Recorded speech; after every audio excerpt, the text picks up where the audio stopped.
So what if you never had to depend on a savings account again?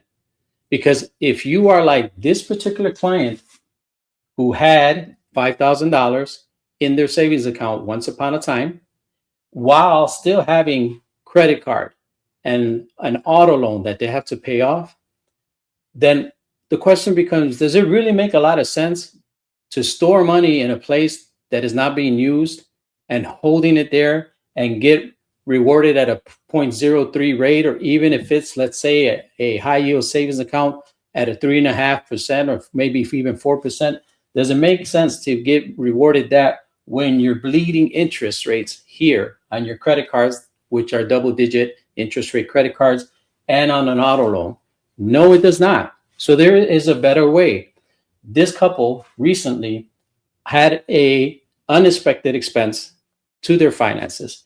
So the $5,000 they had saved once upon a time is no longer available, right? They had a repair in the home. And this is just a couple that recently got married, recently purchased their home. They had a repair on the home. They weren't expecting it to happen. It's cold, right? Here in the Midwest, it's cold. These kind of things you have to take care of right away. $5,000 no longer available for them to use. So what happens naturally, if you use $5,000 in their case for some unexpected item, now you have to replenish those $5,000. Well, with a baby on the way, the expenses of a home, lots of things happening for this particular young couple, it's going to take about 8 months, give or take, to replenish those $5,000. In the meantime, they still have credit card debt and they still have an auto loan that they're trying to pay off. So it doesn't make a lot of sense for you to continue to try and replenish a savings account when you're bleeding interest rates over here. So the better option, the one that makes more sense, is to start leveraging a personal line of credit. So I'm going to show today, using a personal line of credit as a debt tool, how this couple could reposition their debt into a personal line of credit and wipe that personal line of credit or write that debt off in a very, very short amount of time and put them in a truly, truly beneficial position to then really start building savings if that's something that they wanted to do. This personal line of credit has an interest rate of 8.4 now.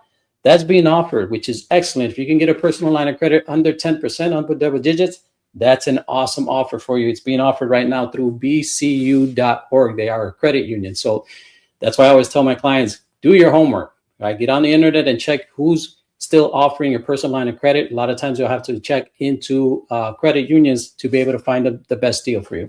So what are we doing here? We know that when we combine this credit that they have, or these debt that they have, it's $18,819. $420 is going to a car payment. $80 is going to credit card number one. $127 is going to the credit card number two. If they were to pay this off, we're looking at about 16 months for them to continue to pay this off the way they're paying it off right now while still trying to save. But repositioning their income, we're going to create cash flow, because now we're going to reposition the debt that they had, move it out from the auto loan, get it out of the credit cards, put that debt inside the line of credit, right? We can apply for a $20,000 to $25,000 line of credit and still have enough space within that line of credit and cash flow to utilize that to pay off their debt much more quickly. That's what we're going to be doing here. So at the time before they do make this move, their current debt or their current expenses, you can tell right now, $6,889, which does leave them with a cash flow of $1,066, right? But like I said, they got a baby coming up. They got a lot of things happening. So how can we speed up that process so it doesn't take 16 months? Well, this is how we're going to do this. We're going to take all their debt, $18,819. We're going to utilize that personal line of credit, move the debt from where it's at right now, reposition it into the personal line of credit. That means that now the personal line of credit has a balance of $18,819 with an interest rate of 8.49. That is a great interest rate. But what's happening here as well is this. This total, the amount of these debts right here, total, in terms of payment, is $627. On a monthly scale, that's what they're paying every single month. So if we could reposition the $627 in payments into the line of credit, they no longer have those payments to make. Where do they? Well, that 629 that they were obligated to pay every month now becomes cash flow. And if it's becoming cash flow, we take it and we deduct it from their expenses. So no longer is their expenses $6,889. Now their expenses are $6,261. That's their new expenses. So what's happening on the other side? Remember, I always say whatever happens to your cash flow or your expenses has to impact your cash flow.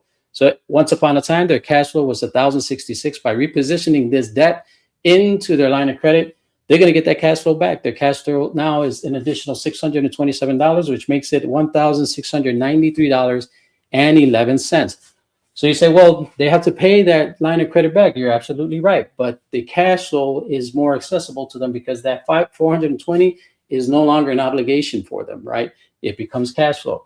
So this is how this looks over the period of time. And the answer is, or the question is, how quickly can we pay this off? Well, if they start with the $18,819 and we calculate the interest on that $18,819, we know that based upon an 8.49%, that interest is $131. What hasn't changed? Well, we know that the income hasn't changed, even though hopefully between now and the end of the year, maybe they will. But right now, the income is the same, $7,956.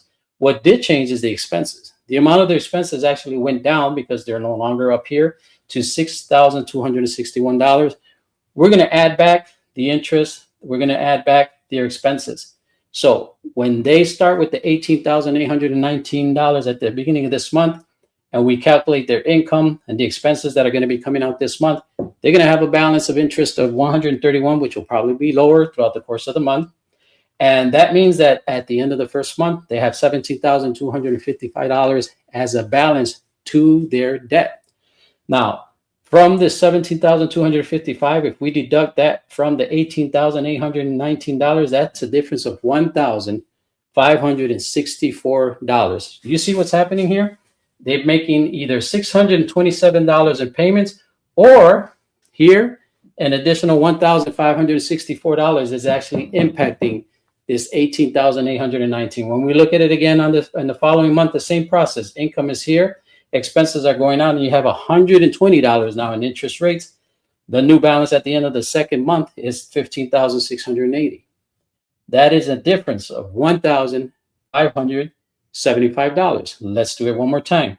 Third month, $7,956 of income is going in, $6,261 of expenses is going back in, as well as $109 in interest. When we look at the difference, from this $15,680 to their new balance, $14,094, it's an additional $1,586. And if you take a look at this, this is what makes this rapid payoff method so effective. Every single month, $1,564, $1,575, $1,586. You see the difference, right? The difference from where they start the balance and where they end the balance continues to increase.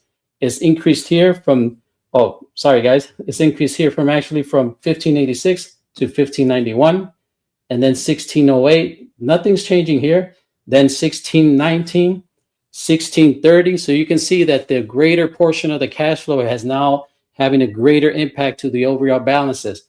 What that means is, okay, it's going to speed up the process of paying out debt. It's no longer going to take the 16 months like we talked about here.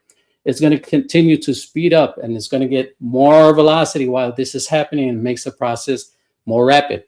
1654, it creeps up to 1654, and here it's creeped up to 1665.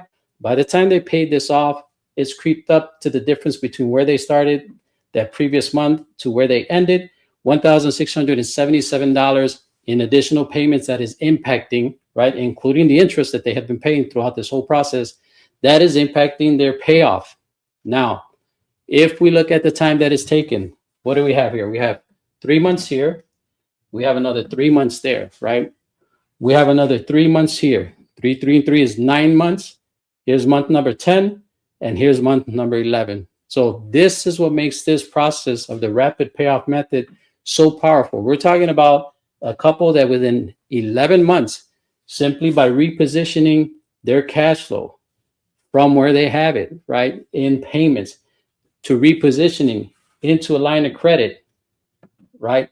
Get rid of this debt, put it in a line of credit, have it positively impact your credit score, right? And put you in a better position for if there's another repair that needs to be done in the home, or if something unexpected continues to happen or does happen. It's just a question, not if it will happen, it's when it will happen.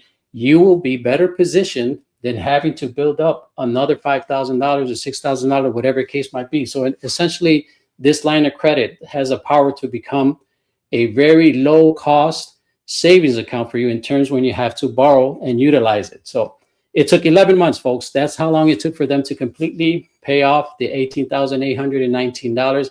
And this is how you win. This is how you win with debt management and debt payoff. There's a much quicker and better way. Rapid Payoff Method. Try to focus on moving your loans or moving your debt from loans, like a car loan, from your credit cards and into a line of credit. So if you need help putting this process into place, my contact information is below. I'll be more than happy to give you a hand, explaining the process to you and guide you through it so that you have success paying off your debt in 2026. So until the next video, I thank you for tuning in. Take care and God bless.